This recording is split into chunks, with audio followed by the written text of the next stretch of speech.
What's going on, everybody? Back with another video. We got a really interesting thing to cover here today. It's a little bit off topic. It's kind of political. But the video that I'm going to show you here, just a small clip. I'm not going to show the whole thing. And it's from the Adam Carolla podcast. I'm sure a lot of you know who he is. And apparently a new study came out saying that liberal women are the least happy according to survey. Okay, so let's get into this and then we'll talk about it after like usual. Now, before we do, please, again, don't forget to like and subscribe. It really does help grow the channel, and I appreciate you so much for every one of you who does that for me. And let's get into this, and then we'll talk about it after. All right, Alicia, let's do some news. We got some news. Sad. This honestly didn't surprise me. It comes from Evie Magazine. Liberal women are the least happy and the loneliest in America. And lonely. According to a 2024 American Family Survey, young liberal women are significantly less likely to report life satisfaction compared to their conservative peers. Findings revealed that 37% of conservative women and 28% of moderate women aged 18 to 40 reported being completely satisfied with their lives. However, for liberals, that was 12%. Liberal women are almost 3 times more likely than conservative women to experience loneliness. By the way, as a woman, even a conservative one, I feel like 37% of being like completely satisfied with your lives is not high enough in the United States of America. Like, that seems real low. Well, I mean, it is kind of low, but it's also hard to be completely satisfied with how expensive everything is, and with society being divided, no one wants to have kids anymore. Although the people who are having kids the most are conservative women, not liberal women. So that's very interesting. 51, don't you think? Right? Like at least 51. We're Yeah. 51% of the demographic, right? Tell you this right now. You know what it takes to get from rotten to fresh in Rotten Tomatoes?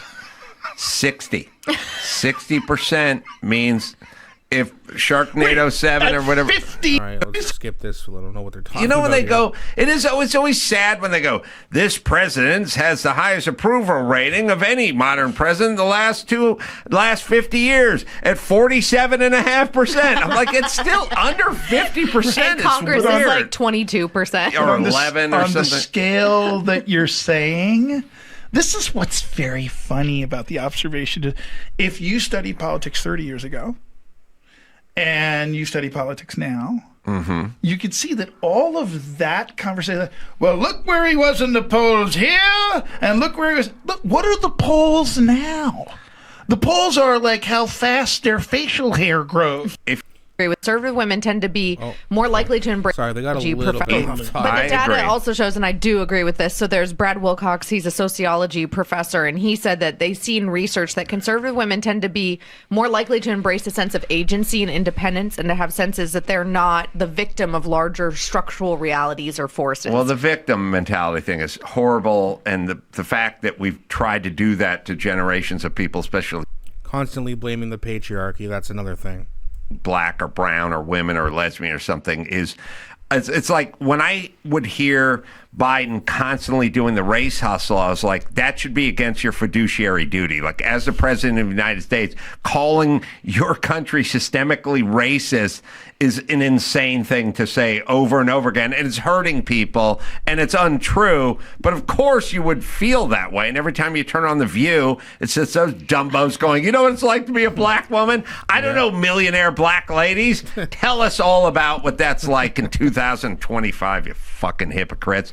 Number one. But number two, Don't sugarcoat it, Adam. I won't, but they're race Tell us how you hustlers. really First off, feel. I don't think Sunny Hostin presents as black. I don't. I think she walks through What life does that as a mean? mixed. You all right? What do you think it means? like presents as black. Yes. So if you're looking, because you believe in like a stereotypical, like what is a stereotypical like black person supposed to present as to you? Well, not Sunny Hostin is Confused. black. Lesbian lady. How do you know?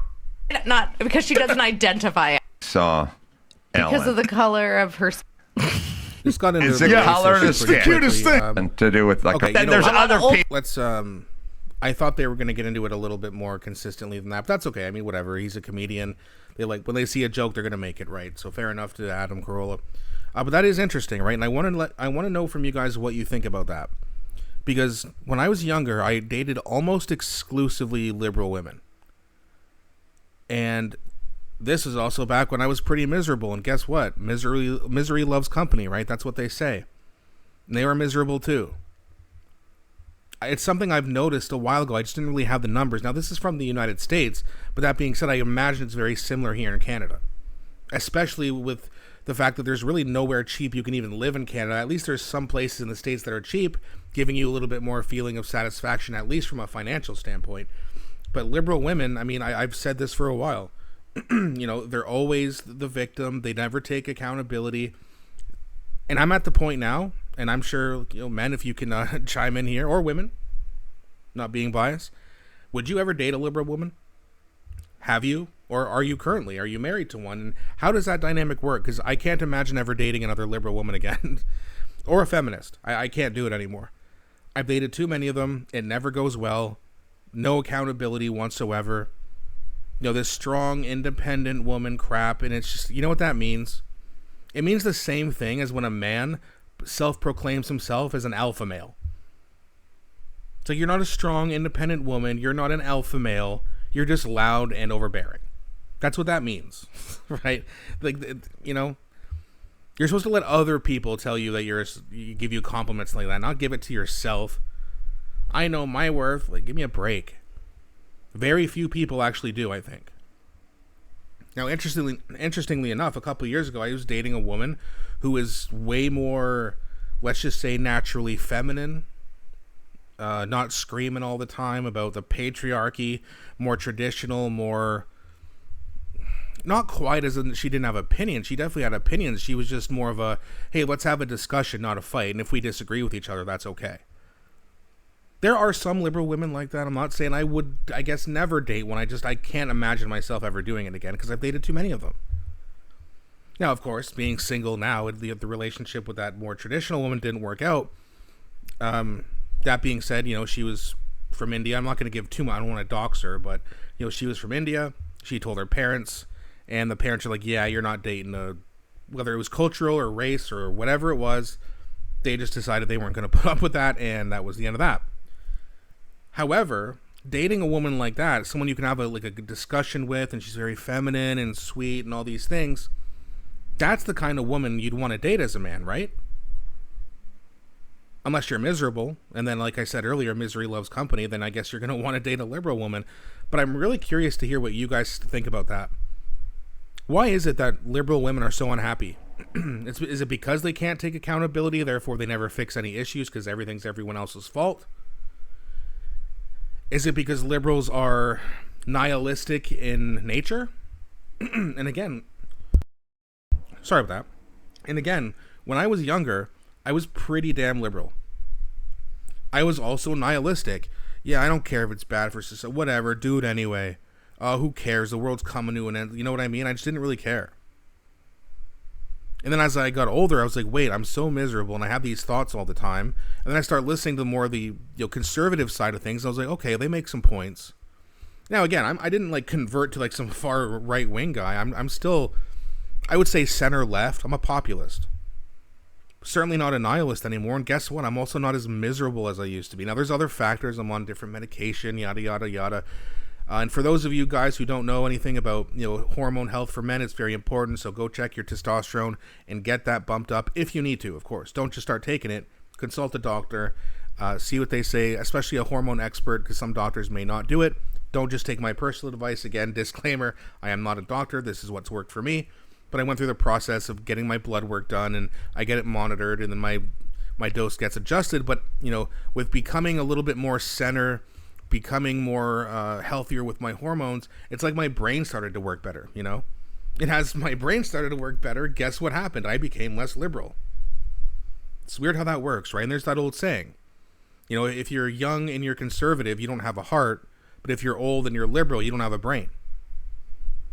And that's kind of true. You don't want to generalize everybody. I know people who are older and are liberal. Look at all the older liberal boomers, right?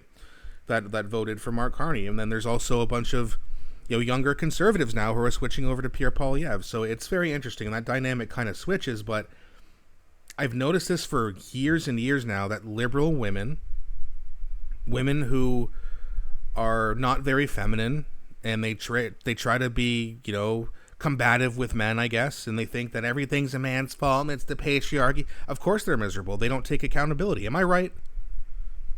Please let me know what you guys think about that, because this is very interesting. Like I said, I didn't have the numbers before, but the fact that there's so many of them that are that miserable, it makes you wonder.